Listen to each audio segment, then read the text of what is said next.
All right, so we have some questions for AP Stats. So we're looking specifically at these 3 multiple choice questions from the Chapter 4 cumulative review. So let's start with number 7. So we have the following scenario. So a TV station wishes to obtain information on the TV viewing habits in its market area. The market area contains one city of population 170,000, another city of 70,000, and 4 towns of about 5,000 inhabitants each. The station suspects that the viewing habits may be different in larger and smaller cities and in the rural areas. So we're seeing they believe that these are differences: larger, smaller cities, and rural areas. Which of the following sampling designs would give the type of information that the station requires?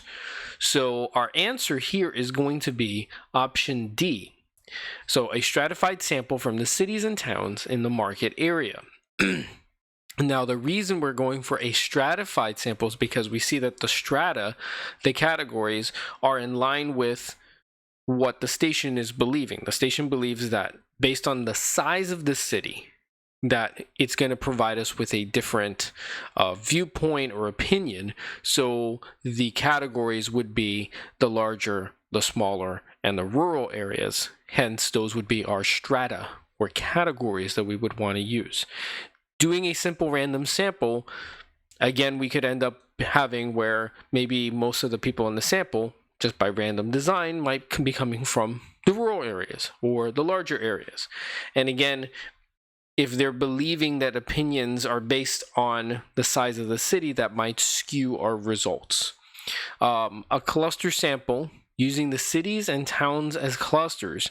Again, if I randomly, so just happen to have this grid here, if I happen to pick,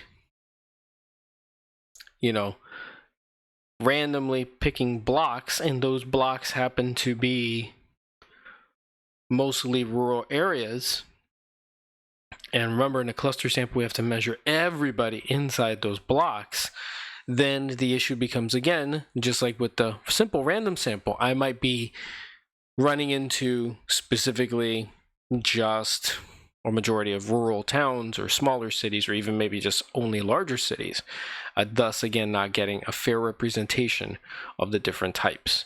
So our answer there would be D. Number 9.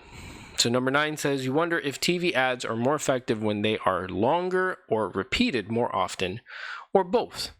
So you design an experiment. So in an experiment, we prepare 30-second and 60-second ads for a camera. Your subjects all watch the same TV program, but you assign them at random to 4 groups. One group sees the 30-second ad once during the program. Another sees it 3 times. The third group sees the 60-second ad once, and the last group sees the 60-second ad 3 times. You ask all subjects how likely they are to buy the camera. So now we have to decide which of these fit best. So this is a randomized block design, but not a matched pairs design. So a block design would be something like us saying, okay, we're going to break them into 30 and 60, and then if you're in the 30 group, you either are shown or randomly assigned to the once or 3 times. And then the same thing here. This would be the once and then 3 times group. So this would be what we would call a block design.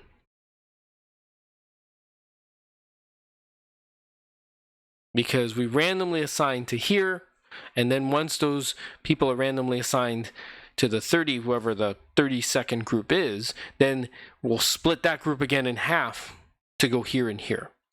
But that's not what's happening here. We are going to assign them at random to 4 groups.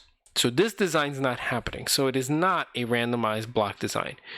Matched pairs would be us getting 2 people that were pretty much identical, or as identical as we can get them, and putting them through the same the different treatments. Or in this case here, since we have 4 types of treatments, I would have to essentially have a group of 4 who are all doing, the 4 different treatments, or one person going through all 4 of these. So that's not going to happen here. That's not what's being described here at all. All right, so now C, this is a completely randomized design with 1 explanatory variable or factor. And then we have, this is a completely randomized design with 2 explanatory variables, or this is a completely randomized design with 4 explanatory variables. So it's going to be one of these 3, and again, the option is going to be D, because what is my explanatory variables? So in the prompt, right at the beginning, we say it's more effective when they are longer or repeated. So the factors are going to be the length of the ad and the repetition of the ad. So these are going to be our factors. So those are our 2 explanatory variables. So when designing this, so if I'm drawing out the visual of what this experiment is, as they said at the beginning, we are randomly assigning people to one of 4 treatments. So it's really like this. So one would be 30 seconds once. This would be 30 seconds 3 times. Then 60 seconds once. And 60 seconds 3 times. So when you do it this way, what's happening is I'm doing that random selection once. So this is different from that block design I had shown before. So this is a completely randomized design, going straight from the source of subjects to assigning them to the specific treatment. All right, so now the last one here, number 10, we have a researcher wishes to compare the effects of 2 fertilizers on the yields of soybeans. She has 20 plots of land available for the experiment, and she decides to go with a matched pair design with 10 pairs of plots.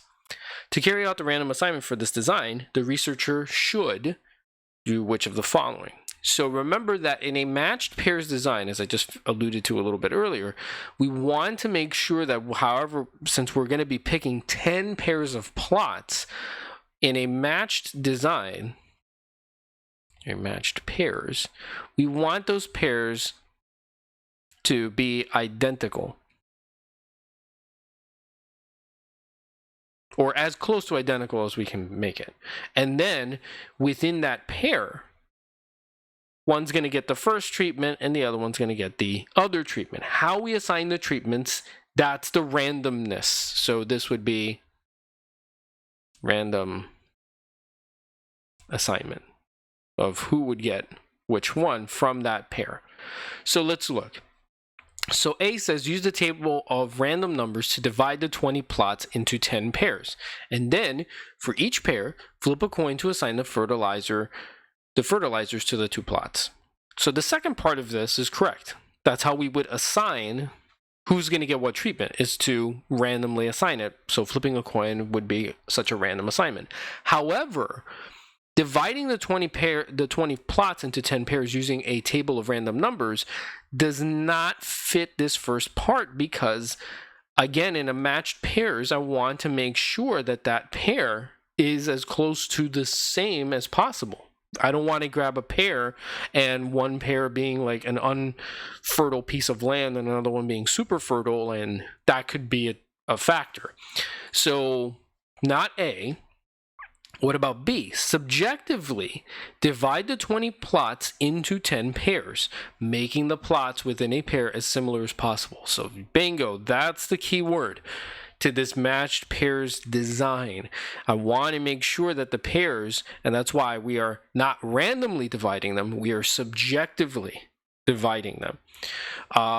And then for each pair, flip a coin to assign the fertilizers to 2 plots. So this sounds like it's going to be it, but let's read the other ones just to make sure there isn't a better wording.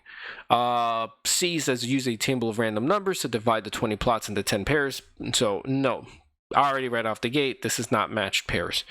Then finally D, flip a coin to divide the 20 plots into 10 pairs. So just like in C, it's not a matched design. We want, again, to initially start off with them being as close to the same as possible. So that would be our answer, is part B. So those are the 3 questions that were submitted for questioning here during the tutoring, and hopefully that helps you out.